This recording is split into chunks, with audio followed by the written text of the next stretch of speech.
ঠিকানা মতো চলে আসছি। আপনাকে ধন্যবাদ। আপনি কিন্তু আমার জন্য দোয়া করবেন যেন কিডনিটা দিয়া ঠিকঠাক বাড়ি ফিরতে পারে। আর শোনেন, ভালো জিনিস যত্নে রাখবেন, বেশি বেশি পানি খাবেন, পানি কিডনির জন্য ভালো। ও টাকাটা 100 বলছিলেন না? আসি, আসসালামু আলাইকুম।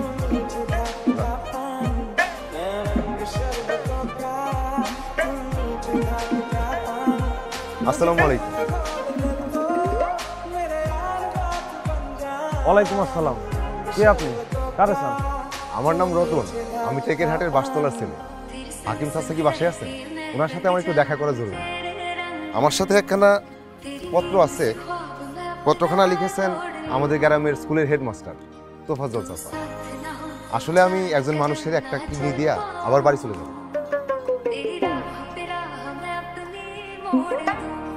ভেতরে যে আপনার নাম বললে কি হবে? নাম বললে নাও চিনতে পারে। আপনি পত্রখানা ওনার হাতে দিবেন, পড়লেই উনি বুঝতে পারবেন।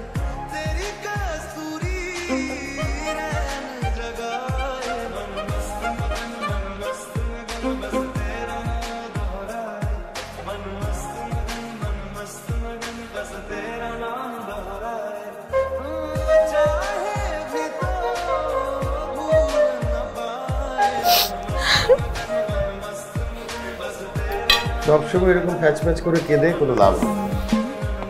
তোমার ছেলেকে আমি কখনোই করে দেব, এমন ছেলে আমার দরকার নেই। তোমার দরকার না থাকলে নেই, আমার তো দরকার আছে। তোমার দরকার থাকলে তুমি ফোন করো। যে ছেলে 7 বছরে একটা বার দেশে আসতে পারে না, বাবা মায়ের খবর নেয় না, সেই ছেলে থাকা আর না থাকা তো সমান কথা। আমার তো দরকার নেই।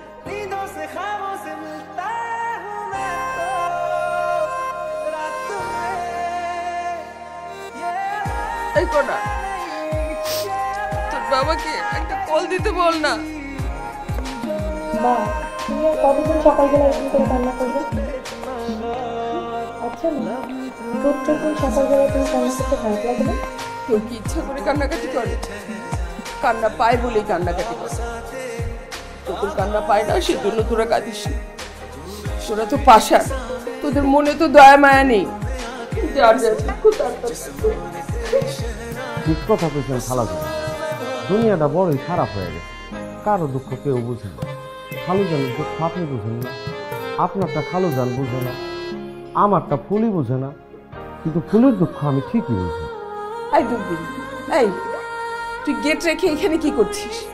খালাজান, গ্রাম থেকে একটা লোক আসছে, নাম নাকি কিডনি রতন, সাথে করে চিঠি আর একটা বস্তা নিয়ে আসছে। চিঠিটা খালুজানকে দিতে বলবো। কনা একটু পড়তো।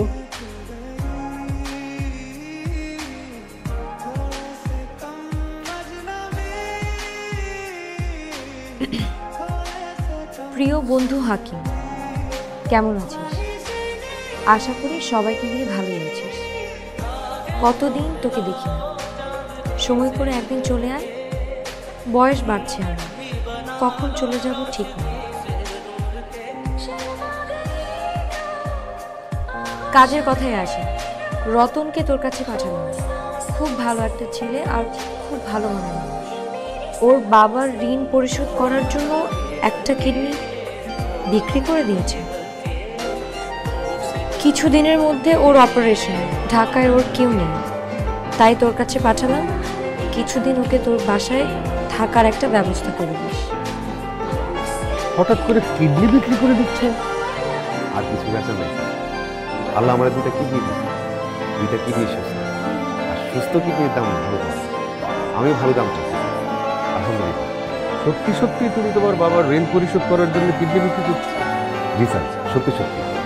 আমি যা করিও বলি সব সত্যি সত্যি। মিথ্যার সাথে আমার কোনো সম্পর্ক নেই। আমার বাপের ঋণ ছিল, লোকজন এসে টাকা পয়সা খায়। একজন আমার বুদ্ধি দিল যে তুমি তোমার কিডনি বিক্রি করো। বুদ্ধিটা আমার পছন্দ হয়েছে। আমিও 4 মাস চেষ্টা করার পর একজনকে পাই যে আমার কিডনি নিয়ে তার বাবার রেখে দিচ্ছে, কিন্তু তার বাবা বেঁচে যাবে আর আমি আমার বাবার ঋণটা পরিশোধ করতে পারবো। কতদিন থাকতে হবে তোমার? এই 7-8 দিন। এর মাঝে যদি মনে হয় আমার চলে যাওয়া উচিত বলবো, চলে যাবো। না না, সেই জন্য না, তুমি থাকো, তোমার যে কদিন লাগে। বুঝবেন, তোদার রুমটা খুলে দে, আজ থেকে ওখানেই থাকি, কখন কি লাগে খেয়াল রাখিস। যাও।